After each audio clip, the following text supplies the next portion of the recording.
Dragons, fire types और legendary Pokemon की दुनिया में ऐश केचम ने साबित कर दिया कि बेसिक्स को कभी भी कम नहीं आंकना चाहिए।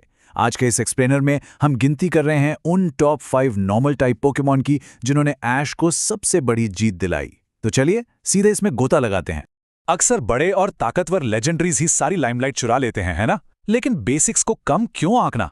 ऐश का पूरा सफर इस बात का जीता जागता सबूत है कि एक साधारण दिखने वाला नॉर्मल टाइप पोकेमॉन भी अगर सही से ट्रेन किया जाए तो बड़े बड़े ड्रैगन्स को धूल चटा सकता है। तो बिना किसी देरी के शुरू करते हैं ये फास्ट पेस्ड काउंटडाउन। एरियल टैक्टिशियंस और जिद्दी फ्लायर्स।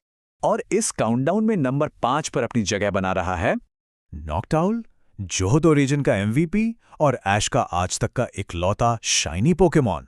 माना कि नॉकटाउल के पास चारिज़ार्ड जैसी भयानक फिजिकल ताकत नहीं थी, लेकिन इसकी असली पावर इसका शार्प टैक्टिकल दिमाग था। क्लासिफिकेशन के हिसाब से तो ये नॉर्मल और फ्लाइंग टाइप है, लेकिन जरा इसके मूव पूल पर गौर कीजिए। हिप्नोसिस और कंफ्यूजन, ये सिर्फ एक आम पक्षी नहीं था, बल्कि एक साइकिक एडजेसेंट पावर हाउस था जो अपने तेज दिमाग से किसी भी विरोधी को आसानी से चकमा दे सकता था। मोमेंटम को बनाए रखते हुए अब बढ़ते हैं नंबर 4 की तरफ। स्वैलो। अगर सबसे जिद्दी पोकेमॉन का कोई अवार्ड होता तो वो बिना किसी शक के स्वैलो को ही मिलता।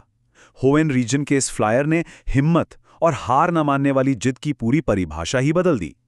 ये ऐश का वो ग्लास कैनन है जो हवा में कितनी भी जोरदार टक्कर क्यों ना हो, टूटने से साफ इनकार कर देता है।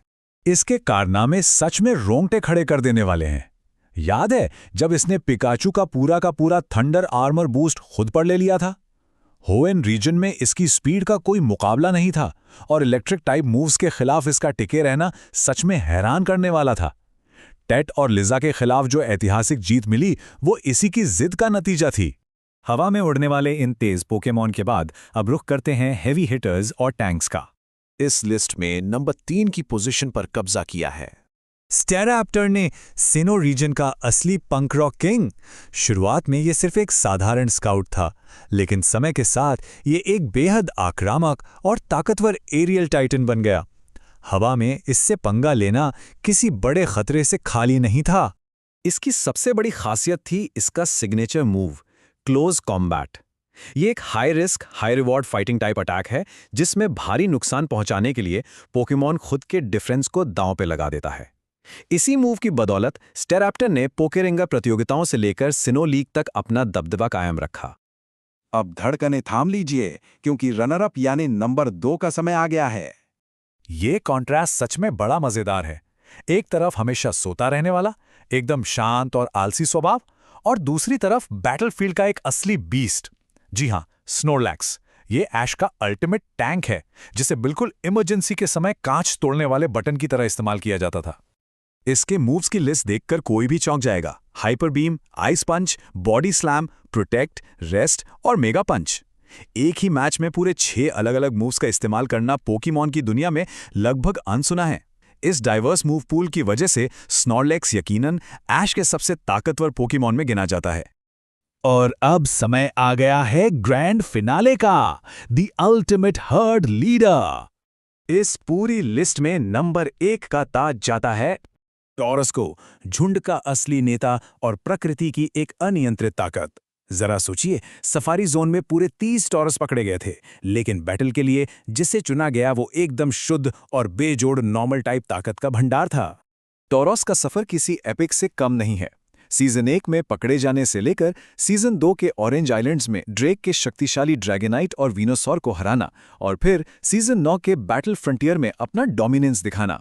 सिर्फ टेक डाउन और हॉर्न अटैक जैसे एकदम बेसिक मूव्स के साथ टॉरस ने दुनिया को दिखा दिया कि असली ताकत क्या होती है। Your anime creator tool kit. Ash के इन यादगार जीतों के बाद अब समय है खुद ऐसी ही कहानियां दुनिया तक पहुंचाने का।